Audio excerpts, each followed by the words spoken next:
My bad. Now hit it. You can't go back and change the beginning, but you can start where you are and change the ending. Ooh, I like that. I like that. And because you can, right? You have the ability to change the narrative. Who wrote that, Andy? Where did that come from?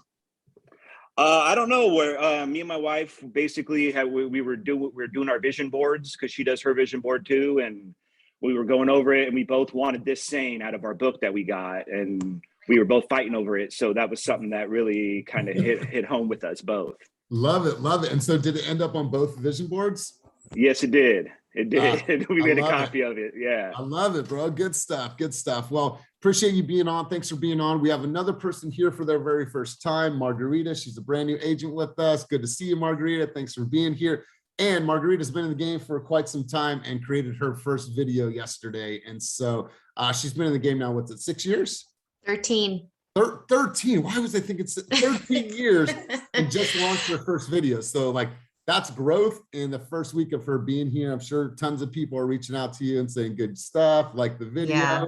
And so what we say about video, this is not based on theory. This is based on what actually works in our market. So good stuff. Let's go ahead and get started. Today, guys, I'm going to take you on a quick journey. I'm going to take you on a journey of how EXP is doing. I'm going to tell you some of the things that are happening with EXP so you can speak intelligently about the company that you are affiliated with and where you choose to hang your license. It is a beautiful time to be a part of EXP, and I feel it's an even more beautiful time to be a part of Fast Real Estate. And I say this all the time because I mean it, and I eat, sleep, and breathe this business. Team Fast and Fast Real Estate have created a true movement in real estate. When you think about what was happening a year ago when we were sitting in pandemic, like, oh shit, what do I do? They're closing down real estate. We're non-essential. And as soon as they turned that switch on, so many people didn't know what to do. They were left in the dark. They were closing down offices. They were furloughing. And what we did is we went the complete opposite way. A movement means that it's something that will always be talked about until the end of time. And I feel what you guys created in this business is definitely a movement. So I'm super proud to be where we are. So let's talk a little bit about EXP as a company and some things that are happening that are very exciting. That way you guys can talk intelligently about it, not only to consumers, but also to people that you might be attracting to the company. So we had our 6th record-breaking quarter. EXP reported 1.1 billion in revenue and an increase of 97% year-over-year growth. That is tremendous growth when you think about it from a corporate standpoint, when you think about it from a business standpoint. To have that type of growth in 1 year is unprecedented. 97% year-over-year growth. In the third quarter alone, EXP agent and broker count increased by 82%. So let's think about that. So there's so many companies out there that ask Kenny and I, well, how do you guys grow, or how does EXP grow, and why? To say that this company increased agent count by 82% year over year, that is absolutely incredible. It's no guess and it's no wonder why EXP has created in just a short amount of time what it took Keller Williams 20 plus years to create in regards to agent count. We are now at 69,000 agents and brokers worldwide, and we are in 17 different countries. You guys have the ability to create, opportunities and partnerships all throughout the world, right? You're not limited to here. Say Joey met somebody at a conference and they clicked and they're hitting it off. And he's like, well, I want to join EXP. That's only a California thing. I really can't help you. You guys can make relationships wherever you are and add people to your downline and add, people to your organization anywhere in the world. And that's the beauty of this company. So a couple things that I want you guys to make sure that you're taking advantage of, because it's going to give you an advantage in life and in your retirement. First things first, let's talk healthcare. If you have not signed up for healthcare, I highly encourage you, I implore you to sign up for EXP Healthcare. A lot of you came from an environment where you may have had benefits, like Sylvia. She came from, working for Bart for many, many years. This is going to give you the ability to have healthcare. That's super important. I don't want something to happen to you. A couple of years back, I got hurt snowboarding, and it's like, if I didn't have insurance, like, what the fuck do I do? I have a son, I have a family. So healthcare is a huge, huge reason why people are coming to EXP, because most real estate companies don't offer that. Agent equity. Now, the agent equity program is a great ability for you to forecast and see in the future. You might say this to yourself, well, I don't have any deals just yet. Some of you on this call have had 50 deals. Some of you have had 20 deals. Some of you had your first 10 deals recently. What I'm going to say this is sign up for Agent Equity. Agent Equity allows you to take 5% of your every single paycheck and put that into company stocks at a 10% discount. Once again, we're thinking long-term, we're thinking diversity. We are thinking building an asset base, not just helping people buy or sell real estate. You guys are going to do that. But at the end of the day, there's got to be some type of exit strategy, and there's got to be some other way for you to do that. Because I'll tell you what, how many people feel it's a grind sometimes working with buyers? Imagine working with 10 buyers and showing homes and showing 50 homes on a Saturday and Sunday. I get it, you guys. This is going to give you some opportunities to grow and to leverage what you have around you. So Agent Equity Program. The rev share component. I know we don't talk about this much, and I don't want to go too far into the woods on this, but let me ask you guys a quick question. If you had an extra $3,500 a month, would that help you guys with your daily, monthly expenses? Just raise your hand or give me a reaction down below. Okay. If you had $6,000 a month living in the Bay Area, could $6,000 a month pay a really, really good mortgage for you? You could have a nice house, right? You guys at 6,000. And that is on top of everything that you're already doing. So when I tell you guys to fucking turn this thing around and just share everything that you're doing and be a Christina Pineda and talk about everything with pure excitement and joy and this jovial spirit, and also the ugly stuff about this business, I mean it, because people are going to be like, whoa, Cyrus, like, I see what you're doing, man. Like open houses, you have these team events, that office looks cool. I want to know more about that. I promise you guys this, you guys will get people calling you, talking to you, asking you, wait, what is this? I've heard about this, but I see you guys everywhere. I see the bench ads. I see what you guys are doing. Are you guys the only ones on social media? So I want to let you into my life, and I want to share with you something. I will be totally transparent because we are a transparent company. So this is my current rev share right now. Kenny shares his, I share mine, you guys, and this is no secret at all. And some of you guys are a part of my personal organization. So my next expected rev share check is $3,087. My last rev share check was $2,296. So when I think about it like this, that's half the mortgage. That's the whole mortgage. That's vacation money. That's money that I can invest back into stocks into the company.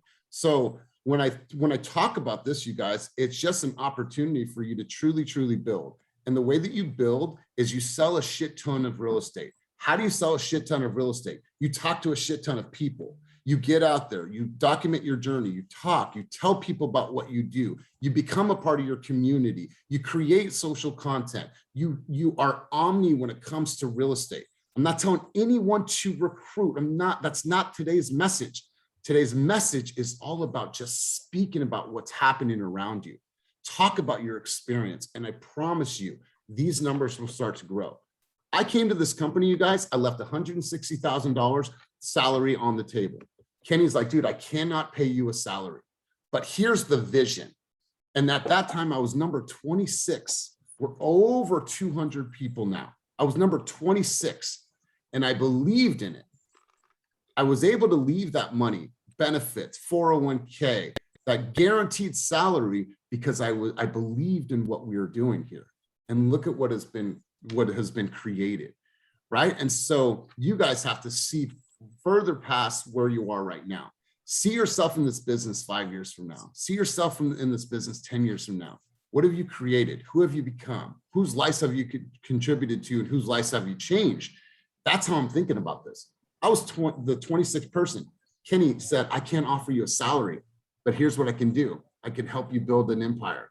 And you and I can build this company together. We can partner. I'm like, bro, let's just do it.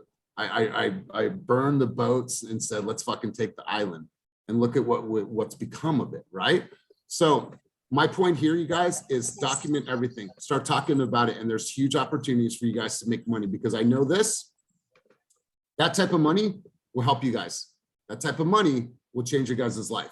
That type of money will offset things that you guys are doing in your life.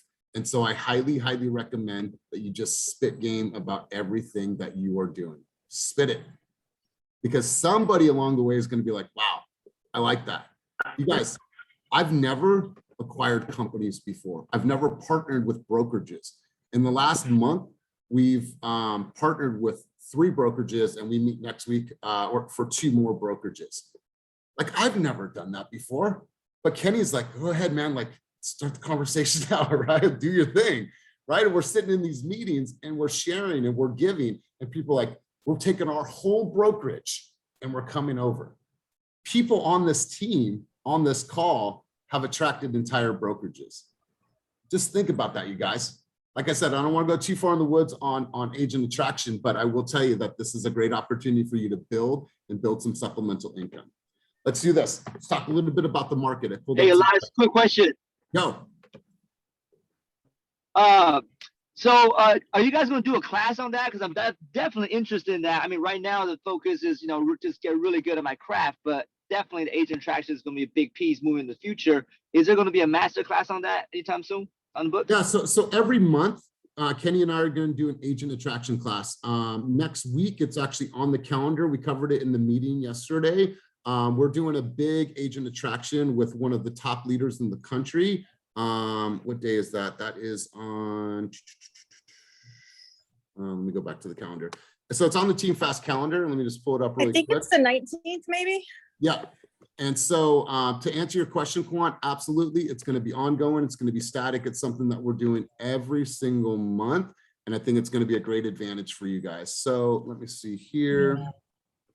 Where is it? I'll find it. It's on the calendar. I was deep in my thought right now, but to answer your question, yes, it is on the calendar, and we will be doing workshops and for agent attraction.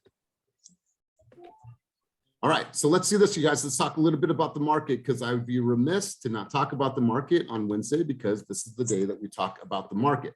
So I want to share some historical data with you that I think is really, really cool.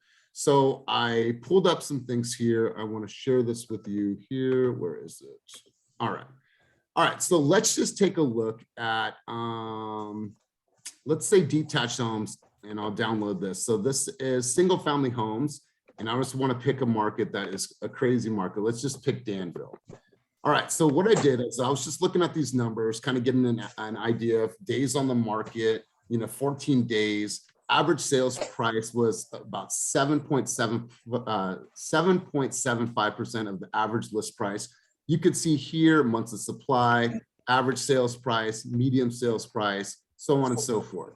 So what I did, and you guys, if you're talking right now or doing something, can you mute yourself? Because I'm getting background noise. All right, cool, thanks. So what I did is I said, all right, cool, let's look at this. Let's look at what's going on. But then I wanted to go a layer deeper. In these reports, you guys can pull all this historical data, and I've showed you guys this before, but I wanted to do this for an example to give you an idea of what is possible for our consumers. So if I look here and I go back to the detached, check this out. This is crazy. All right, so you guys can go and look at any trends anywhere in the Bay Area and how great this is to be able to talk about it. So if we look back, just, what is that, 10 years ago, November, it says 817,000, and the average days on market in home price detached, average days on the market in Danville were 60 days. Try to buy something in Danville right now for $800,000, right? You guys can pull any of this data and be like, damn, look at this, Alameda, $530,000 10 years ago. Give me a break. You cannot find anything. Let's see some markets that are super popular for us. Dublin, 515,000. Fremont, 491,000. $277,000 in Hayward 10 years ago. So 399 Livermore, when Livermore was literally, still growing. The downtown wasn't really much. It was still growing, still developing. So the thoughts behind this, you guys, is you're able to look at history and say, damn, well, is this a good time to buy? Like, why would you wait? Why would you drag your feet? Look at San Leandro, you guys. San Leandro at $300,000. Give me a break. 66 days on the market was the average. Houses now are on the market for 14 days or less, right? Depending on where they are. So I want you guys to be able to talk about things, but talk about things intelligently. Talk about what's going on in our jobs throughout the United States. Over the last year, more than 500,000 jobs were added. So our economy is strong. Job opportunity is strong. However, there's still a housing shortage. So there's still going to be a demand. There's still going to be tons and tons of competition. But what we'll see is prices start to level out in the new year, but it's never going to go completely downward. Look at trends. Look what's happened in the Bay Area. What site is it? One more time, Nicole. What site is this? This is the bayeast.com. I've showed you guys this a few times. So if you guys, and sorry, I was, darn it, where was I? Anyways, look at trends. You were at look at trends. Look at trends, look at patterns, look at history. That way, guys, you can get a great idea of where we're going. So let's just back out of this really quick. So you guys go to bayeast.org. I've showed you this before. Real estate, housing, the statistics. You guys get your weather reports here. That's the videos and the monthly statistics. But then you can go here, market statistics archive. And I just did it because I'm kind of nerdy like that. I want to know, like, tell me what's up. I met a dude, said he bought a house in Danville in 1989. I'm like, damn.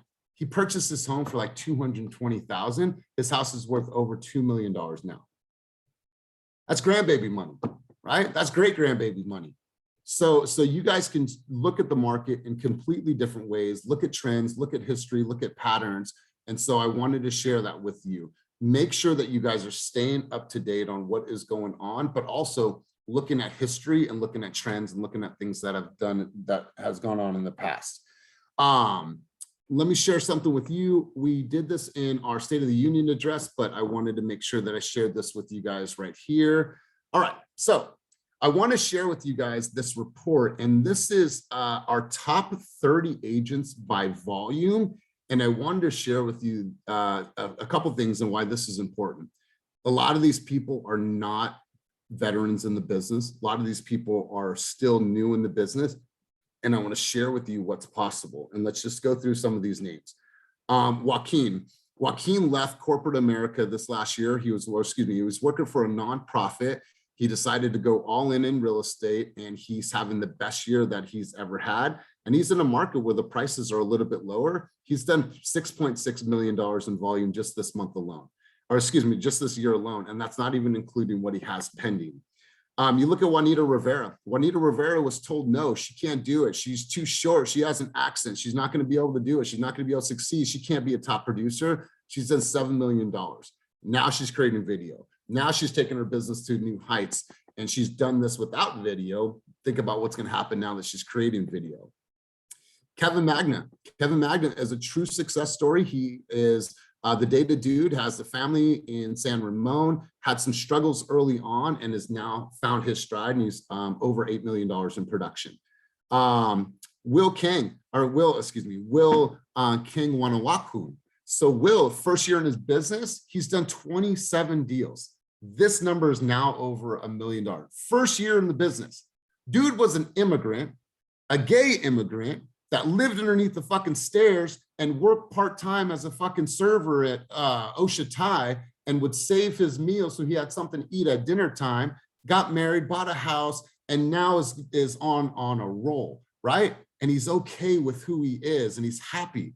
Look at Melody. Melody's been in this game now for 6 years, and she's having, or more than that even, 9 years, I think. Melody's having her best year ever.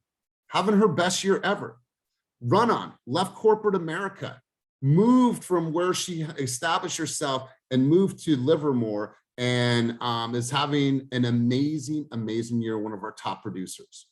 Look at Dewey. He's a youngster, man. Dewey's only 26 years old, just bought his first house. He's killing the game, just going on vacation. You look at Christina Pineda. She's on the line today, you guys. Christina Pineda has done over $18 million in production. Over $18 million in production. And she's still relatively new. And Christina still is not the most organized person. She'll tell you. She's still working on her systems. She's like, I'm just out there having fun, shaking hands and doing what I do. She's killing the game. So I share this with you guys with so much passion and enthusiasm and excitement because I know what has been done. I look at the Terry Daniels of the world. I look at the Ernestos. I look at the Pamelas. I look at the people that have been in this business. I look at the PKs that have grown in this business in a short amount of time. You guys have tons of people around you that are humble, that are just like you, that are doing things on a big scale. So I want to share that with you guys. I want to have a conversation about the market. I want to talk to you about what's going on. That's a lot of information, but you know me, guys. I sit, I write, I think, because I want to make sure that we come here with some fire every single day. So who wants to talk to me about some things that they're seeing in the market, some nuances that they're seeing in the market, and spit some fire? And please, let's continue this conversation. I want to hear what you guys are going through. And someone I'd like to hear from is Juan, because Juan, you just went on a listing appointment your first time yesterday with Julie, and I'm sure you learned some stuff about the market. I'm sure you ran some numbers. I'm sure you went over a net sheet. So Juan, let's hear from you things that you're hearing or understand about the market in Oakland. Yeah, so the listing presentation went really smooth. We definitely we got the listing. We'll confirm everything on Thursday.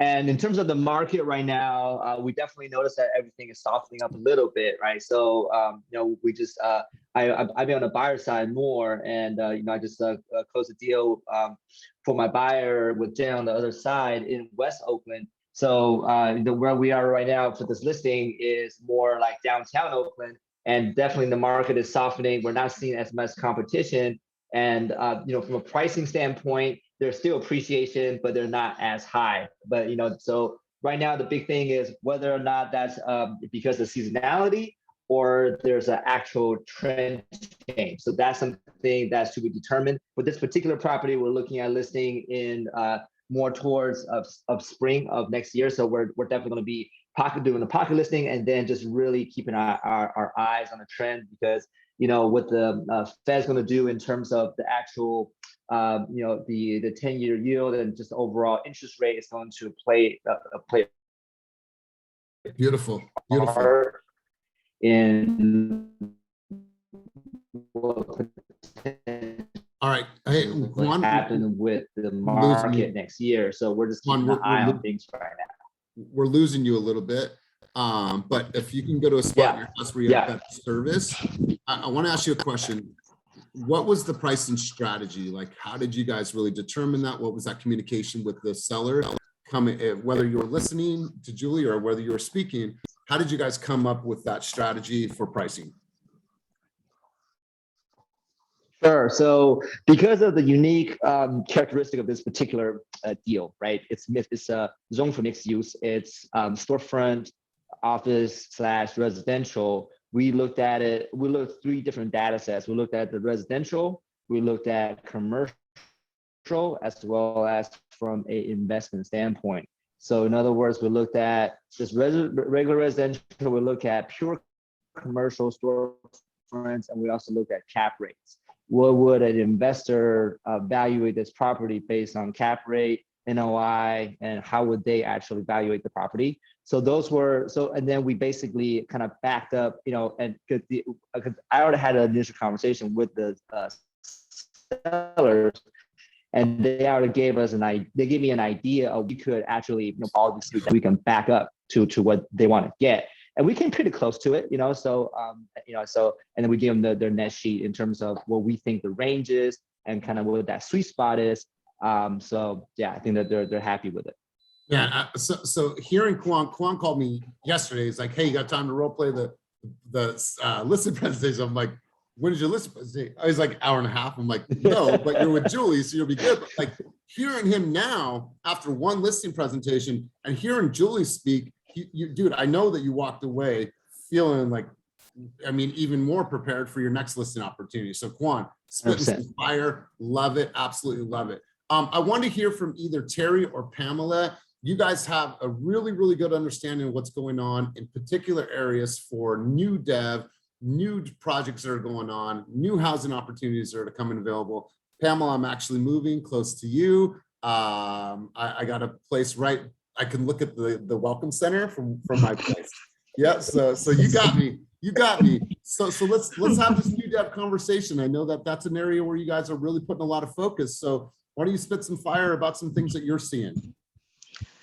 Well, first thing is it's River Islands by itself is just a unique little town, right? A little city. So when you're looking at stats, you know, literally River Island has its own set of stats as far as movement, and mainly because of something different that I've never experienced in my whole career is the lifestyle. Even like a San Ramon, you know, put everything's like schools, but River Islands, it's lifestyle. It has schools, but that lifestyle is that you can't put a dollar figure on it. And so it's bringing a high demand. Matter of fact, right now, do you know River Islands already hit over $1 million? You can buy a home in River Islands at over $1 million. God, that's crazy.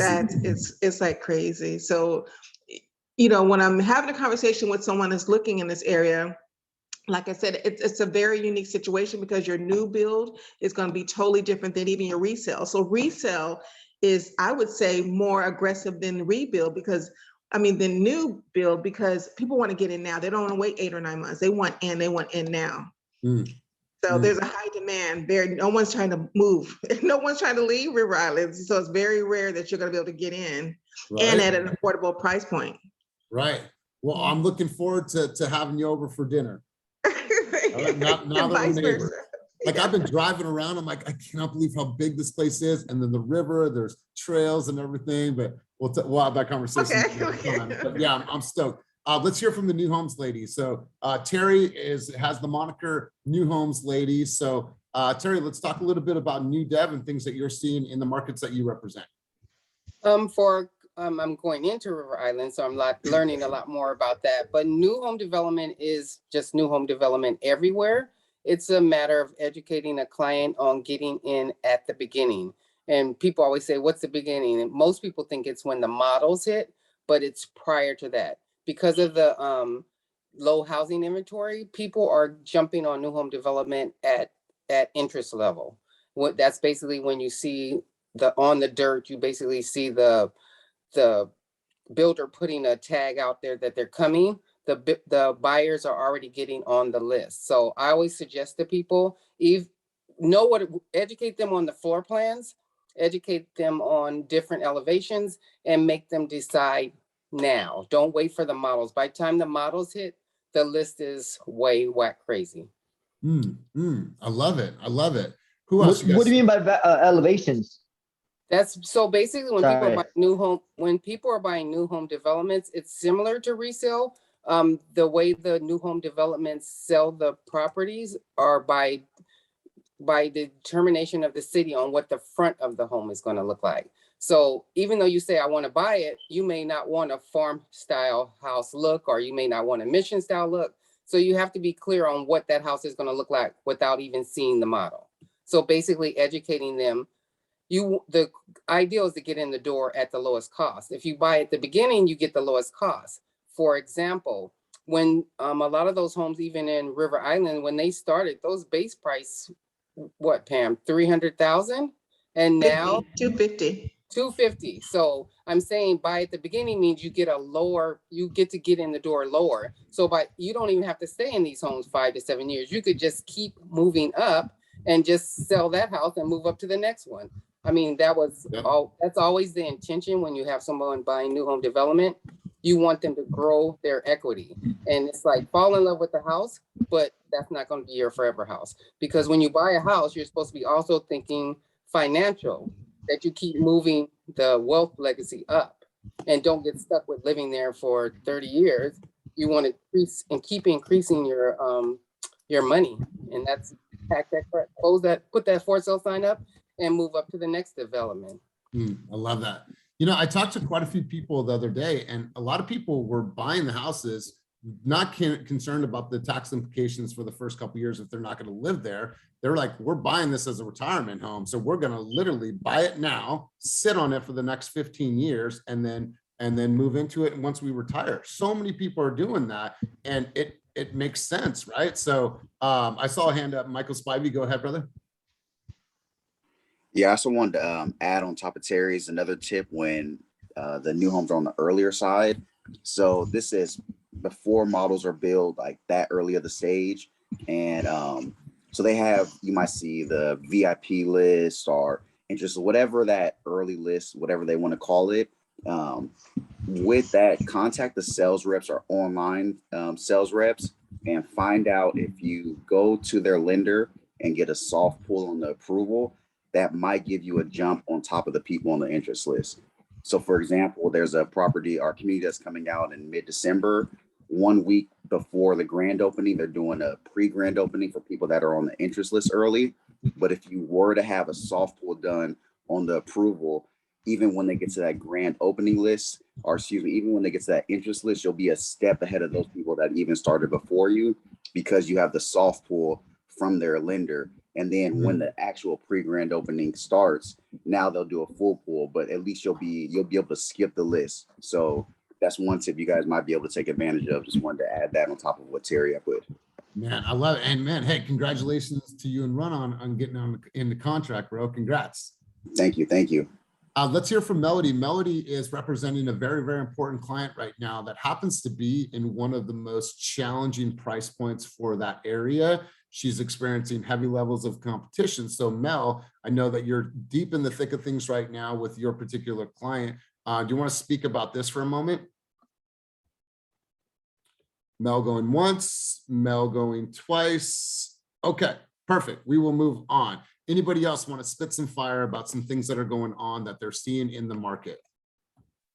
And don't be shy, you guys. What I would say, it's not really specific to any particular market in the Bay Area, but there was an article that I actually shared on Instagram that we officially, so the last town in California that was affordable officially reached an unaffordable point, which is Fresno. So that was the last remaining little town in the entire state of California that was affordable, and it's no longer affordable. So it just goes to show where we are in the entire, real estate market statewide, not just the Bay Area, but it's pretty unaffordable. So yeah. Anything we can do to educate our buyers on the scope and just like how bad things are without scaring them off and still keeping them encouraged. That's kind of like the beauty and the art of our job. And that's what I'm working on right now. Totally. And I think what's happened since pandemic is that it allowed us all to look at the real estate market on a bigger scale, right? When we used to focus on niche markets, San Leandro, Castro Valley, Oakland Hills, it's like, well, now I understand East Contra Costa market. I understand what's going on in Mountain House, Tracy, the Tracy Hills, Lathrop, the River Islands communities, because buyer demand has stretched as far out as places like Fresno. People are willing to commute, and some of their jobs have been defined, right? I personally can work from home. Do I like seeing you guys? I like going to the office, totally. But a lot of our positions have been defined post-pandemic. And so buyers have gone to outreach in places just so they can afford to purchase a home. And it's crazy. I got my real estate license in Fresno, and this was back in 2009, where to buy a house there, you can buy 170, 180, 200,000. When I left San Diego back in 2004, the average median home price was $225,000. You can get maybe a closet for that amount now. So I really appreciate that. And I appreciate you dropping that on Instagram. Is that article in Slack as well? I can share it. Okay. I don't think I posted it there, but I'll share it. All right, cool. So Melody, she is, hopefully her service is working. So Melody, can you hear me? Are you back on? All right, cool. So we'll come, so Mel, I called on you a second ago because I know that you're representing a very special client in a market and a competitive price point, and I know that you're experiencing some challenges. So tell us what you're experiencing with this particular client.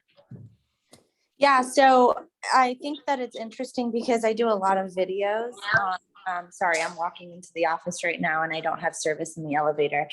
But I think that it's really interesting that the winter seasons and the holiday months are traditionally when the real estate market tends to slow down. And historically, that's what I've heard from other agents that have been in the business for 20, 30 years. And being in the business 9 years, not 6, Elias. Sorry. I know I made a mistake. I said 9. I fixed it. No, I know. I'm just messing with you. Being in the business 9 years, I have seen that the winter months and the holiday season, when people are entertaining and guests are coming in and out of town, it is slower. But what I found, and if anyone else wants to chime in on this, because I know we're all taking these Zillow calls, I have found that there's actually been a huge amount of buyers coming back into the market right now. I think that the last quarter of third quarter, August, September is definitely a slow season. Our phones were not ringing as much. It was kind of a dead zone, but I think that buyers are just coming out of the woodworks right now. They're getting back into the market. I don't know who gave them the tip that the winter time is the slowest season, but I think they're all kind of catching on to this idea that they can get into a home right now. And so, for example, I wrote an offer actually on a property. It was a 2-bedroom, 2-bathroom townhouse with a shared wall in Concord off Treat Boulevard, close to Cowell. And we went $50,000 over the listed price and removed all of our contingencies. There was 28 offers on this house, and it sold for upwards of over $100,000 over the listed price. Of course, what was the starting price? The starting was $650, and we wrote at $700,000, and we did not get it.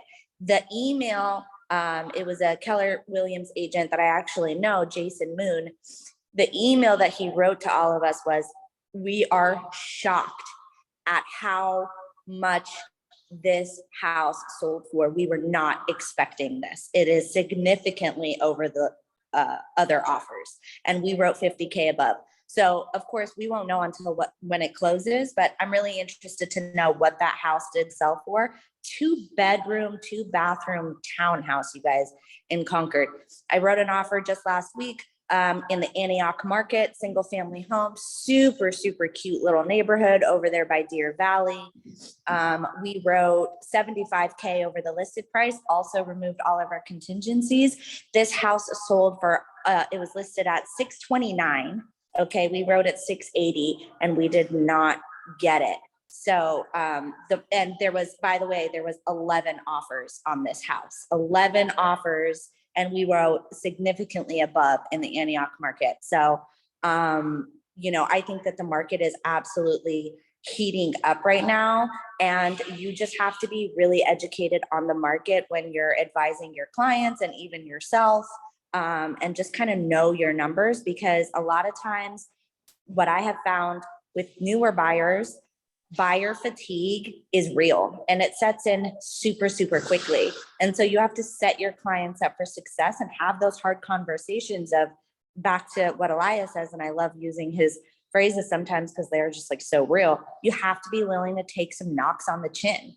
Like, you got to be rocking in the ring, and you got to be willing to throw down and have that grit and have that fight, because it is very rare for a buyer to get their offer accepted on the very first offer that they write for their very first house. So that has to be a reality that we just kind of deal with in this market, and buyers have to be willing to just lose a couple of their favorite ones in order to kind of make it and kind of grow. So that's my piece. And yeah. Love it. And I appreciate that. And I actually wrote here, setting clear expectations for your clients from the onset. Not every single price point is going to be as competitive as that $650. And Ernesto talks about this a lot. You can't make blanket statements for the Bay Area, because there's microclimates within the Bay, right? You can go to Pleasanton, you can go to Concord, and then have a completely different price point in Walnut Creek. So you have to get really, really granular when you're talking to your clients, and you have to set clear expectations. I was on a recruiting call yesterday, and the gentleman told me, he's like, well, my clients never listen to me, and I can't get anybody in a contract, and I've only done one deal. I was like, first off, the market doesn't dictate your success. Get that out of your head, because that's a limiting belief, because there's always a winner in every single market in the history of the market. It is not based on the market. It's based on the actions. We won't go there. However, he said, my clients don't listen to me. They never listen to me. I said, well, when are you doing a buyer's consultation? Oh, I don't. When are you setting clear expectations of what's going to happen? Well, I'm not. When are you watching tape and letting them know, like, hey, this is what we're going up against. Here's your mouthpiece, because you're going to take some knocks on the chin, but I'm going to be here in your corner with the water. I'm going to be your ring person. I'm going to help you along the way. When are you setting those expectations? I'm not. Well, then they are going to always be in control, because they think, because they're reading Zillow, they're on Redfin, they have a buddy that sold freaking 2 homes in the last 17 years, and they're all of a sudden a guru, and their aunt from Michigan is feeding them information like, oh, you can get that, honey, for way cheaper. They don't understand.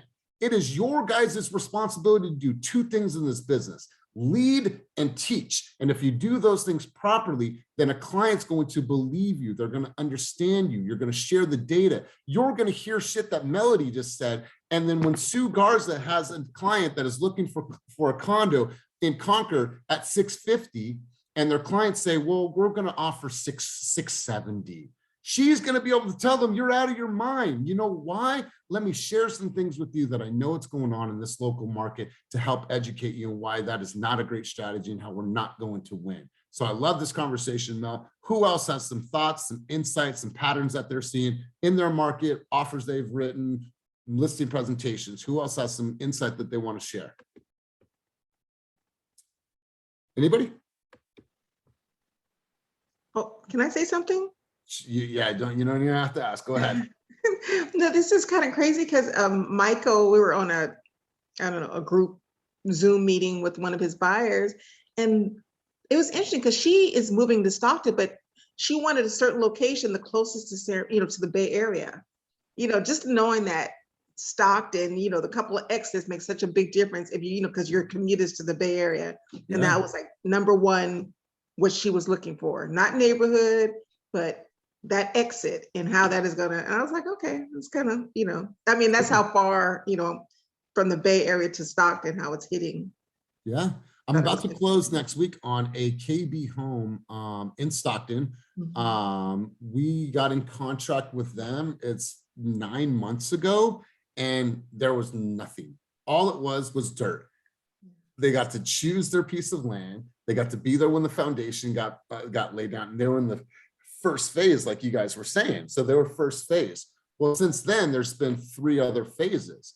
Well, what they purchased for the house is now, like, that was the baseline, right? Those models or those units or that phase closed out.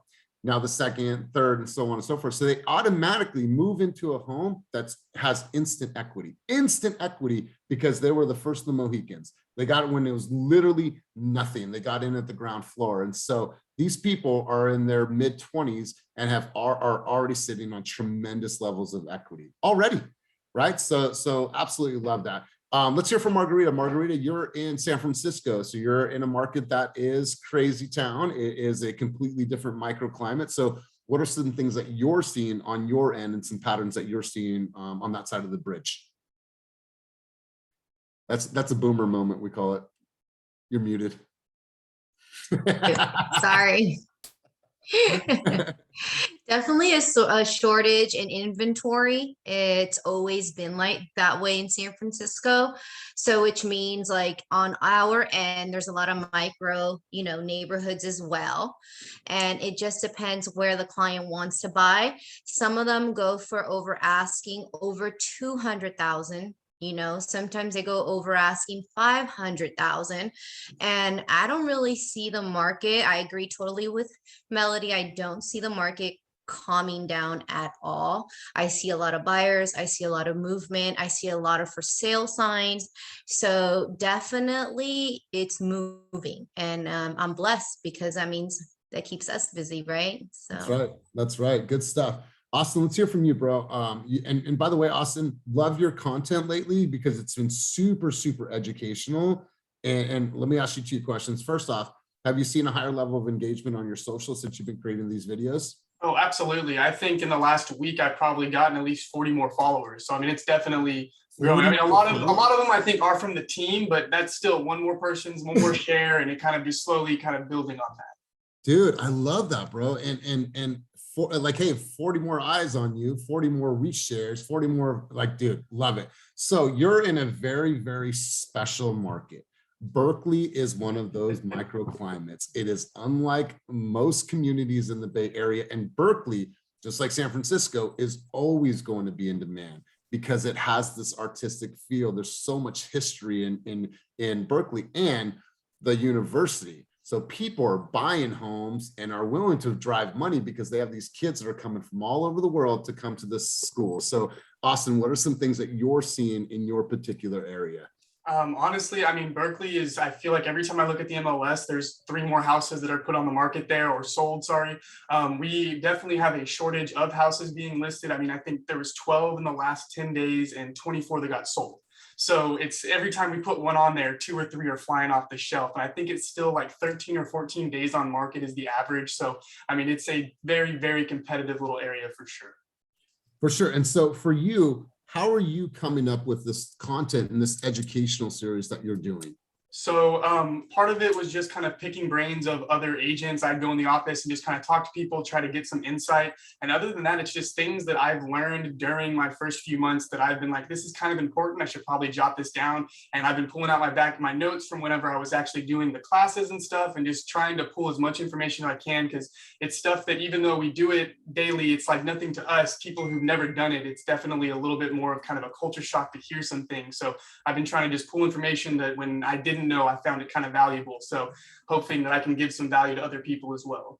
Dude, I love it. And I think for December, what I would see for you is like get out in your community, because Berkeley, for like, I love food, has some amazing places to eat, some like small little spots. You're just like, oh my God, this food is so incredible. I'd get out there and just start talking about your community, because man, I love the food scene in Berkeley. And you know what? The music scene. So I was thinking about it. I'm going to UC Theater on the 27th. Actually, Melody's going with me with her husband. I'm going to a concert. I haven't been to a concert in 2019. I went to 30 shows. In 2020, I was supposed to do 40 shows, and I did 2, right? Because of the pandemic. But super, super excited. There's tons of music in Berkeley. And so like Cyrus is into music. Like you live in Berkeley, like, hey guys, I'm going to put you on game. I'm going to share with you like in the next 30 days where the live music is, where the people are setting up with a guitar and a piano and a mic, you know, where are the poetry sessions at? And like, I'm going to put you on game on what's happening in the local music scene. That's non-real estate related, but it is because it's community related. And people are going to be seeing you, Cyrus, be like, damn, bro, thank you. I went and saw that guitar player. She sung like an angel, right? And now you're becoming part of the community, talking about things that you dig, right? And can I speak about something passionately? Can I speak about music and records and the feeling and the essence and the vibe and the history? Oh man, I go on all day. Make me a fucking writer for Rolling Stones. Like that was like a calling I wanted to do. So point being, it's like, take what you're doing now that you've captured this audience, and now take it out to your community and do things in a really, really big way. So good stuff, you guys. Anybody else have one more thing that they want to say before we head out? Clarence, good to see you, my brother. How are you? Doing good. And I was just looking at the album collection you have in the back. That's my heart right there. I appreciate that.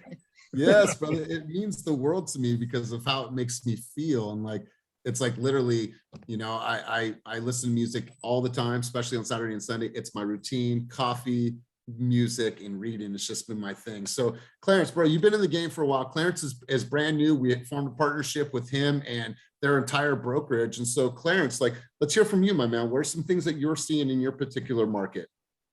Well, right now, you know, it's a little strange for us because we're coming, although we've bought and sold, you know, we kind of did a reverse where we've acquired properties and then we work with realtors within our hub to sell them.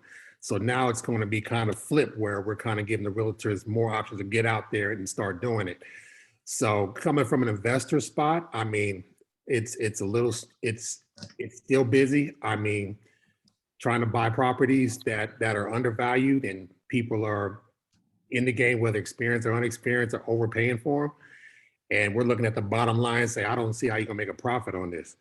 So, you know, it's just dealing with the undervalued side, just trying to make sure that you got enough profit in there to make things work, and knowing when to, like that old Kenny Rogers song, you got to know when to walk away. know when to hold them, know when to fold them, right? Exactly. But, we're excited about joining EXP. We're excited about getting into classes and, the Zillow calls, things like that. Good stuff, my man. Good stuff. Well, as you guys will know, and we'll release this information later on. So their company also owns a construction company, and they also own a staging company. So it's going to be a great opportunity for you to know people that are trusted, that do great work, that you guys can leverage, that are already a part of the family. So we'll drop that information later on. So let's come full circle. But before we do, I have a challenge for everyone on here, and I just want to put some things into perspective. So right now we had 48, but we're at 38 now. So let's say 38 times 20 equals, so I'm gonna do some math for you. So that's 760. If I took all 38 of you times 20, and these are phone calls. Let's imagine this. Say we did this for the 5 days. That's 3,800 calls in 1 week times 4 equals 15,200 calls for 1 month. Let's times that by 12. You guys, what if we as a team in this group coaching did 182,400 calls for 1 year? How would business grow? How would you grow, right? How would the company grow? So I challenge you guys, 20 calls a day, put that in CSU. That's not that many calls to make. And I promise you, if we made 182,400 calls in a year, I promise you, by sheer numbers, contact sport, some of you guys are going to be in contract. I just promise you. Small bite-sized chunks. Take something every single day and say, I'm going to win today. Shut up, everybody. I am prospecting for 2 hours today. I'm going to find somebody who wants to talk to me about buying or selling real estate. I'm going to close out the world, right? Get out of here. Start speaking from your heart. Start talking to people, right? A lot of people say they're going to do things, but they hold themselves back and they don't take action. I love seeing what's happening with these challenges because so many of you have stepped outside of your comfort zone and said, you know what, I'm just going to start recording, and you're seeing so much growth from that. So I challenge you guys with that. We'll go around the room, get a couple key takeaways from some people on the line today. Let's go over to, let me see if they're still on. Who's Jessica? Jessica, you're on. Or what were your takeaways from today's session together? Hello, I'm Rebecca's guest. Hi, Rebecca's guest. I took away a lot of stuff. You guys are amazing. So, I mean, this was really insightful. This was my first coaching meeting ever. So thank you, Rebecca, for inviting me. And yeah, I took away everything. Oh my gosh, I'm pumped. Wait, which Rebecca? Oh, sorry. That's Rebecca Sandoval. Okay, very, very cool. Well, welcome. Thank you for being here. Appreciate you being on. Let's go over to Supermom Bianca Diaz. Bianca Diaz, what were some of your key takeaways from today's coaching session? Some of my key takeaways were, I love when everybody kind of shares about the market because it's still all new to me. So, hearing that it's not really like slowing down as opposed to, like some articles maybe that I might be reading. So all this is pretty good to me. I was trying to see if I can go back and actually view some of these videos. So maybe you can send me a message because I wasn't able to access the YouTube link, Elias, because all this is pretty good. Oh yeah, so for sure, it's really easy. I can show you. Let me I have a quick call with Kylie right now, and then after that, I'll just give you a call and we can hop on a quick Zoom. Really, really easy stuff to do. So good. I'm glad you were here. Margarita, let's hear from you. Your first time in coaching. I think that this is amazing. Like all you guys are doing such an awesome job. Like the content here, I think that this is my first time jumping onto a group coaching, and it definitely makes such a difference to hear everybody's input from different areas. Like it's just amazing. Like I'm just pumped to now start my day. I can call my clients. I have some information from you guys. And I just learned a lot, and I'm just super happy that, that this is here, that this resource is provided by you guys. And we have to take advantage of that because it's not, found everywhere. So I think we're truly blessed to have this kind of information in hand. Well, hey, we appreciate that. It's all about the collective wisdom here at Team Fast. Yes. And, here's the thing, you guys come to coaching, but then say, what's one thing that I can apply today? hey, oh man, I have a client that is searching in this area, I heard something that is valuable. Or I now know more about EXP than I knew walking into this. I know a couple buddies that are sitting at some brokerage that is not doing anything for them. I'm gonna call them. I'm gonna invite them to a group coaching. Tell them what's up. So before we head out, Melody, is that Kyle behind you? Yeah, that's Kyle behind me. Can Kyle do a quintessential classic slap of the bicep, bro, and hit us with some motivational shit? So Kyle, how we do it? Oh Okay. my God, that looks like it hurts. And then you smack it. And then Oh my God. Kyle, send us off the field today, bro. Off the field, everyone doing lovely today. We're gonna close some shit. We're gonna knock some doors. We're gonna call some old lady here to say it's gonna be awesome. The people next to us absolutely hate me because I'm way too loud. But let me tell you something. We're gonna have a lovely day, you, me, and Dupree, and y'all are gonna have a great weekend. We're gonna get some open houses going, close some more deals on top of the deals we got going prior to that. It's gonna be lovely, and then go to Mel's event. All right, guys, go like this. Everyone go like this. Give me one right here. Fucking smack that shit. Go ahead and take charge of your day, you guys. Peace. Love you. Appreciate you. Kylie, stay on. Have a wonderful, wonderful day. Appreciate you guys. Oh.